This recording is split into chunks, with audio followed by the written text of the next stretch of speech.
Now Sri M.J. Akbar, who are seconded, should speak.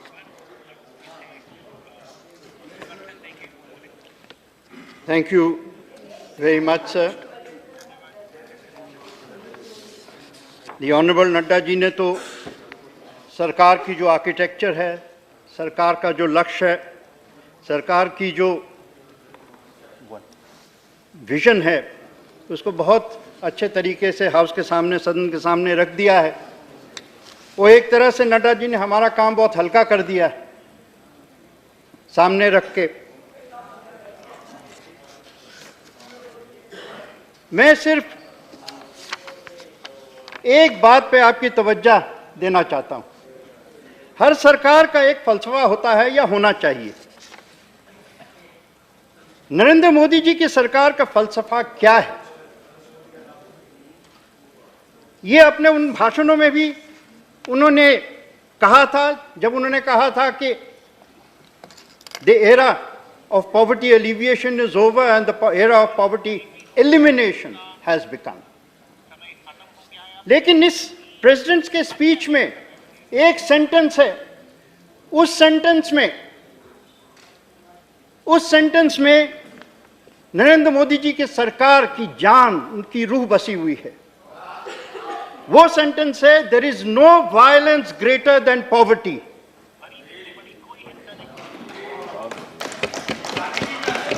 जी हां, गांधी जी का हम सब नाम लेते हैं, गांधी जी को हम सब याद नहीं करते हैं।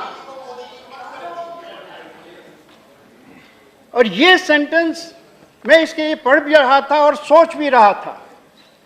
गांधी जी ने जो कहा, भूख को हिंसा के साथ, और हिंसा कौन वही समझता है जो अहिंसा का मसीहा होता है। और जब उन्होंने कहा, उनको समझ थी, और आज हमारे प्रधानमंत्री को समझ है कि भूख की जो चपट लगती है, भूख का जो चाबुक लगता है, उससे कितना पीड़ा होता है, कितना दर्द होता है। ये आसान नहीं है समझना। जब मैं भूख के बारे में सोचता हूं तो एक सवाल मेरे दिमाग में बहुत जरूर आता है कि हम जब इतिहास पढ़ते हैं, हम इतिहास अपने बच्चों को पढ़ाते हैं, तो सुल्तान के बारे में, शहंशाह के बारे में, राजा के बारे में, महाराजा के बारे में, गवर्नर जनरल के बारे में, वाइसरॉय के बारे में पढ़ाते हैं। हम भूख का इतिहास क्यों नहीं पढ़ाते? भूख का इतिहास बहुत लंबा है। आपको एक बात बता दूं इस सदन में कि कोई भी बाहर से गरीब मुल्क को लूटने नहीं आता, लूटने के लिए कुछ हो तभी आता है। और हमारा मुल्क अमीर मुल्क था। ये आंकड़े आपको बताता हूं, ये आंकड़े मैंने अपनी सरकार के प्रोपेगेंडा डिपार्टमेंट से नहीं लाया हूं। ये आंकड़े जो है, हाँ,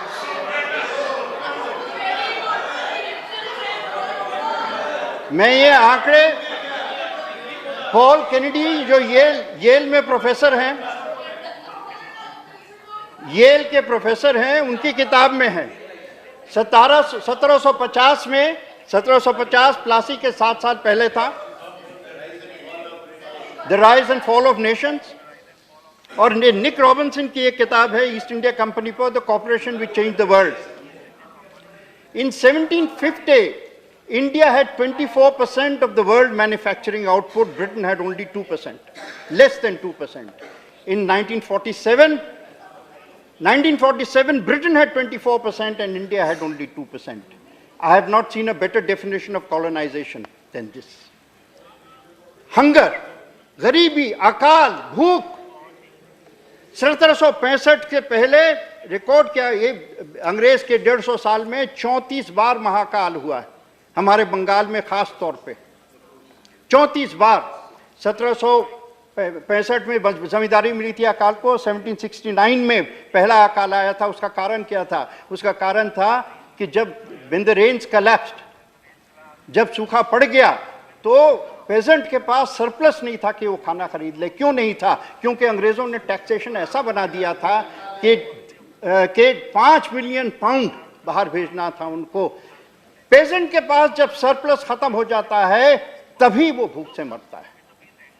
और अगर आज हमारी नरेंद्र मोदी जी की सरकार की नीतियों को समझना है तो ये समझिए कि सारा जो इनका लक्ष्य है कि वो पेजेंट को सरप्लस कैसे दे, उसको सिक्योरिटी कैसे दे, उसके बैंक अकाउंट में खाते में जमा कैसे करे कि जब बुरे दिन आए, जब ऐसे दिन आए कि अकाल आ रहे हैं तो उसके पास सरप्लस हो।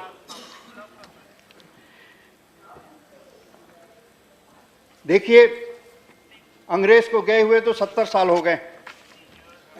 अब हम कितना अंग्रेज को बदनाम करेंगे? 70 साल से हमारी अपनी रिपब्लिक है, ये रिपब्लिक हमारा है।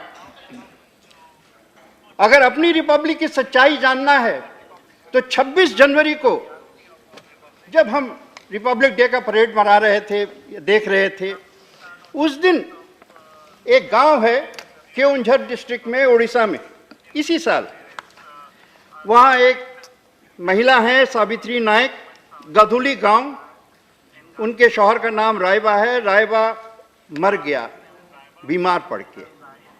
5,000 रुपये सावित्री नायक को चाहिए थी। उसने अपने 2 बच्चों को, मुकेश 13 साल का था, सुकेश 11 साल का था, स्कूल से निकाल के गिरवी रख दी 5,000 रुपये के लिए। मैं ये कहानी पढ़ा, मैं उसी अखबार में पढ़ा जो आप लोग सब रोज पढ़ते हैं, हम सब रोज पढ़ते हैं। मुझे लगा कि अगर सावित्री के किस्मत में जनधन योजना का एक अकाउंट होता तो आज उसको 5,000 रुपये के लिए अपने बच्चों को बलिदान नहीं करना पड़ता है। ये है मतलब मैक्रो रियलिटी और माइक्रो रिलेशनशिप का। सच्चाई को स्वीकार करो। सच्चाई अभी और भी कड़वी होने वाली है। अभी इन्हीं दिनों में, मैं पुरानी बात नहीं कर रहा हूं, अमर्त्य सेन को अगर नोबेल प्राइज मिला है तो अकाल के काम के ऊपर मिला है। अमर्त्य सेन का आप सब समर्थक करते हैं। उन्होंने कलकत्ते में कोई 8-10 दिन पहले एक रिपोर्ट उन्होंने प्रेजेंट की। ये रिसर्च है बंगाली मुसलमान के ऊपर, और बंगाल का मुसलमान अक्सर आप जानते हैं वो 90% बंगाली स्पीकिंग है, गांव में रहता है। वहां की सच्चाई जरा सुन लीजिए। 80% बंगाली मुसलमान या तो पॉवर्टी लाइन के ऊपर है या नीचे है। 5,000 रुपए उसके नौकरी, 5,000 रुपए उसकी आमदनी नहीं है। उसमें से आधा जो है वो 2,500 रुपए उसकी आमदनी है। सिर्फ 3% लिटरेसी है। No commentary please. 43% महाजन और मनी लेंडर के पास है। सिर्फ 1% प्राइवेट सेक्टर में काम कर रहा है। अगर मनरेगा की बात आप कर रहे हैं, मनरेगा के बारे में रिसर्च हुआ है, वो कहता है कि मेजॉरिटी जो मनरेगा है वो घोस्ट अकाउंट्स में आता है, और उसके बाद जो बचा रहता है उसका और आधा गरीब के पास नहीं जाता है, अमीर के पास जाता है। I request for silence please. ये जो कहानी है, और आपको एक बात बहुत जरूरी मैं बताता हूं, 1972 के बाद बंगाल में स्टेबल सरकार आई। 1967 और 72 के बीच में बंगाल में बहुत, आपको पता है, बहुत अनस्टेबल सरकार थी, उठती थी गिरती थी। 1972 के बाद अगर स्टेबल सरकार आई, जैसे वरुण जी ने उस दिन कहा था, तीनों कांग्रेस की सरकार। एक कांग्रेस 5 साल सिद्धार्थ शंकर राय की, उसके बाद सीपीआई यानी Congress party of India Marxist, और फिर तृणमूल। ये सरकारें जो आई, अगर स्टेबिलिटी हुई तो एक कारण उसका बहुत बड़ा था कि मुसलमानों ने उन सरकारों को ऑलमोस्ट 80-90% वोट दिया। वहां के गरीब ने तो इन सरकारों के साथ वफा किया। क्या इन सरकार भी उस गरीब के साथ वफा की थी? ये प्रश्न है, और इस प्रश्न का जवाब आपको देना पड़ेगा। देखिए, मैं मानता हूं He is not yielding. Please sit down. He is not yielding. Please sit down. देखिए, आप बैठ जाइए, प्लीज बैठ जाइए। आप बैठ जाइए। आप सभी जो whenever you get your chance, you can reply. मैं मानता हूं कि सदन में सभी ये कोशिश प्रयास करते हों कि गरीबी हमारे जिंदगी से मिट जाए, लेकिन गरीबी मिटाएगी कैसे? प्रश्न ये है, सिर्फ इरादे से तो गरीबी नहीं मिटता है। अभी तक गरीबी की एक ही यहां पर थियरी चलती थी, please, this is not right, trickle down theory. Please, trickle down theory के वजह से हम गरीबी का सामना करेंगे। This is not right. मुझे जब ट्रिकल डाउन थियरी सुनता हूं ना, सच पूछिए गुस्सा आ जाता है। ये ट्रिकल डाउन का मतलब क्या है जो आपने 10 साल तक चलाया था? ट्रिकल डाउन का यही मतलब है कि अगर मेरे पास और आपके पास स्विमिंग पूल है तो मुझे तो झरना मिलेगी, अगर मैं प्यास से मर रहा हूं तो बस जो चूहा हुआ पानी नलके से आएगा वो मेरे नसीब में आएगा। ये ट्रिकल डाउन थियरी नाश किया है देश को। उसके जगह पे एक रिवोल्यूशनरी न्यू आइडिया प्रधानमंत्री ने सामने रखा है, वो है pull up theory. Pull up theory, और इस स्पीच में, बजट के भाषण में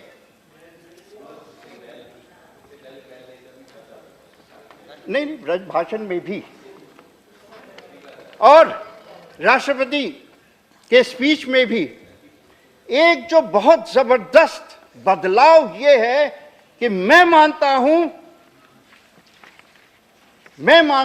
कि पहली बार, for the first time, a government has actually begun to trust the poor.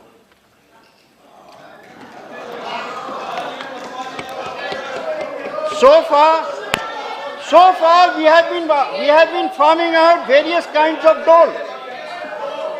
Today, for the first time, a government has come which believes in the poor and believes that the poor can also be a businessman. That only the rich industrialist is not a businessman. क्या अगर आपके पास एक chicken farm है, आपके पास अगर goat farm है, आप एक मैकेनिक है। पिछले साल प्रधानमंत्री का भाषण देख लीजिए, सुन लीजिए, आपको सुने होंगे, मैं तो नहीं था यहाँ, आप पढ़ लीजिए उसे। उन्होंने जब कहा था कौन है जिसके लिए हम काम कर रहे हैं, मैकेनिक, नाई, छोटे छोटे जो काम करता है, जो हमारे इकोनॉमिक सिस्टम के रेडार से बाहर है। और उसके लिए उन्होंने कौन सी योजना बनाई? उसके लिए उन्होंने मुद्रा योजना बनाई। मुद्रा, जब भी ये नए योजनाएं अनाउंस हुई थी, टेलीविजन पे, सदन में, सेंट्रल हॉल में, हर जगह मजाक उड़ाया जाता था। हा हा हा हा हा। आज 1 साल बाद सच्चाई जो है सामने आ गई है, क्योंकि आंकड़े सामने आ गए हैं। अभी आपने मुद्रा के बारे में सुना, 1 लाख करोड़ का वितरण हुआ। सम nearly 2 crores of people, 2 crores of people। एक चीज, मैं पत्रकार था, एडिटर था 40 साल, मुझे एक बात देख के जरा सा अजीब सा लगा। एक अनाउंसमेंट है बजट में कि 1 lakh crore has been disbursed. In this year's budget, that has been expanded to 1.8 lakh crores. It's not a small amount of money. It's a huge portion of our budget. But none of the newspapers even carried the story. Why? क्योंकि ये अंग्रेजी speaking या अंग्रेज अखबार पढ़ने वालों के लिए नहीं,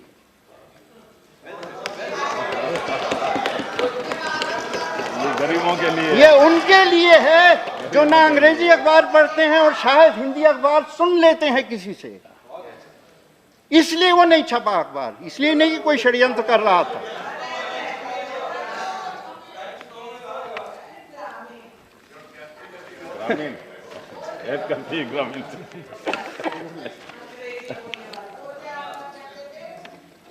अभी तक जो फलसफा और पॉलिसी थी कि वो इंडस्ट्रियलिस्ट के साथ चलो, ठीक है, हमारा प्राइवेट सेक्टर है, प्राइवेट सेक्टर को बढ़ना चाहिए, क्यों नहीं बढ़ना चाहिए, वो भी हमारे देश का सेक्टर है।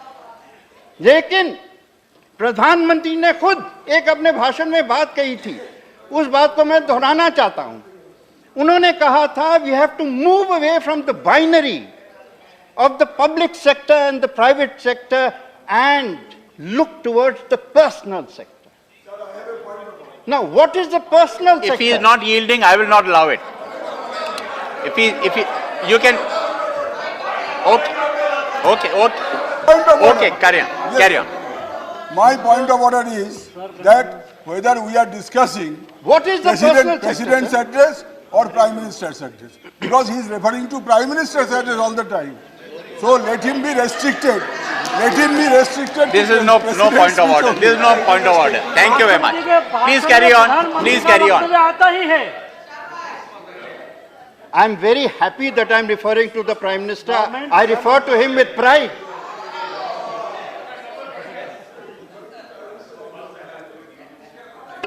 This, and when, let me continue. One of the most important aspects of the Mudra disbursement, I will try not to take too much of your time, but I want to concentrate on a few points. One of the, perhaps the most important aspect of the Mudra program and the Jan Dhan Yojana program is the fact that 50% of Jan Dhan bank accounts have been opened by women. And 1/3 of Mudra accounts have been taken by women. Renuji, you should I be tell happy you, about it. if this country has to resolve poverty, it has to trust women. And why does it have to trust women? For a very simple reason. कोई ऐसी माँ नहीं है जो बिना अपने बच्चों को खिलाए खुद खाएगी. कोई ऐसी माँ नहीं. मैं बाप के बारे में इतना कॉन्फिडेंस से नहीं कह सकता हूँ, लेकिन कोई पानी मिलेगी. जब माँ को मौका मिलता है, when a mother finds an opportunity for economic liberation, she seizes it with both hands. And I tell you, the loans that she has taken, they will be, unlike the industrialists, they will be 100% return. 100% return of these loans. Believe, we have to believe. If we want to sum up, sir,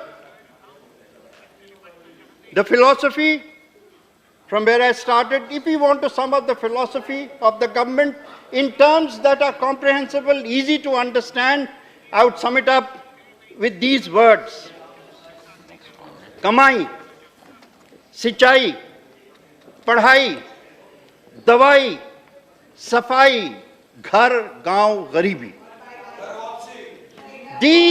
These are the words that sum up. These words are maybe a source of amusement to the cynical. They may be a source of amusement to the cynical. They are a source of great hope to the poor. And it is the poor who have responded. It is the poor who have absorbed the message and philosophy of the Prime Minister. It is the poor, sir, who are going to find a revolutionary change in their lives.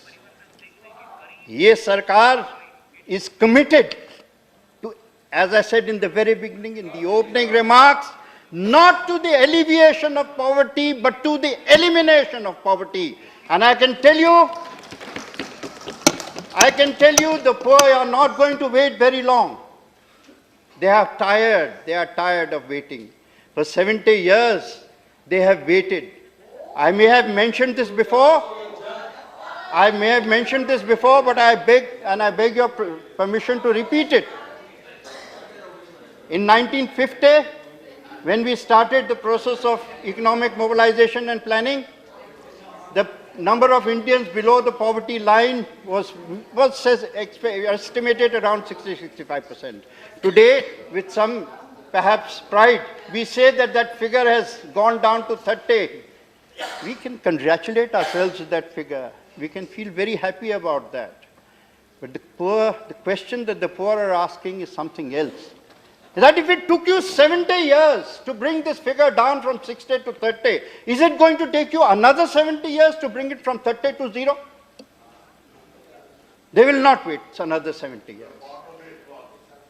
I, sir, and I think on behalf of many of us, not in this house alone, but outside, are proud of the fact that we have a government and a Prime Minister who, through the President's speech, has sent the message clear and signal clear that finally there is light at the end of a very long tunnel.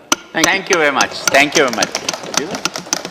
Leader of opposition, if he wants to speak,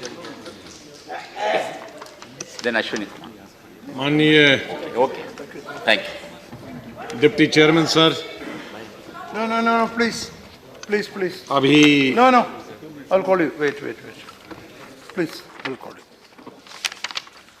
Now, the motion that has been moved and seconded is that an address be presented to the President in the following terms. That the members of the Rajya Sabha assembled in this session are deeply grateful to the President for the address which he has been pleased to deliver to both Houses of Parliament assembled together on February 23, 2016. Now, there are 311 amendments to the motion which may be moved at this stage. I will call the name. Those who want to say they move, they say they can move. If they don't move, they can say they don't move. Now, amendments numbered 1 to 30, Sri Vishwambar Prasad Nishad, absent. Amendment numbers 31 to 71 by Srimati Kanak Lata Singh, absent. Amendment numbers 72 to 81, Sri Sitaram Yechury, absent. Sri K.N. Balgopal, absent. Sri Radibrata Banerjee, yes, he has moved it. That is amendment numbers 72 to 81. Now, yes, amendment numbers, 91 to 94, Balgopal, not here. Amendment number 11, 111. Your amendment is 111. Okay, that is moved. Amendment numbers 124 to 126. And amendment numbers 82 to 93, Sitaram Yechury, not here. you don't have the number here. I am calling the name. Yeah. I am calling the name. No, I am calling the number and the name. Both I am doing. Now, amendment numbers 96, 82 to 93, Sitaram Yechury, not present. 96 to 110, Sri K.N. Balgopal, not present. Amendment numbers 112 to 123 and amendment numbers 127 to 136, whose name it is not clear here. Again, Sitaram Yechury and Balgopal, okay. They are also not present. Amendment numbers 137 to 149, Sri Motilal Vora. Are you moving? Yes, moved. Amendment numbers 150 to 151, Sri Balgopal, absent. Amendment numbers 152 to 169, Sri D. Raja. Moving? You will always move. Yes, sir. I is on the move. Amendment numbers 170 to 171, Sri Radibrata Banerjee. Yes, moved. Amendment numbers 172 to 255, Dr. T. Subbarami Reddy, absent. Amendment numbers 256 to 270, Sri Nasir Ahmad Lave, absent. Amendment numbers 271 to 74, Sri Shantaram Nayak, absent. Amendment numbers 275 to 278, Dr. Pradeep Kumar Balmuchu. Moving. Yes, moving. Moved. Amendment numbers 279 to 282, Sri Avinash Pandey. Yes, moving. Amendment numbers 283 to 284, Sri Tiruchu Shiva. Absent. Amendment numbers 285 to 297, Sri Hussain Dalwai. Moving, sir. Yes, moving. Yes. Effective moving. Eh? Now, amendment numbers 298 to 304, Srimati Renuka Chaudhary. Yes, moving. Amendment numbers 305, number 30 by Sri Ghulam Nabi Azad and Sri Ashwini Kumar. Yeah, moving. Yes, moving. Amendment number 306 to 311, Professor Rajiv Gowda. Absent. That is, all three, total 11 amendments, some are moved, some are not moved. Now, the motion and the amendments moved are both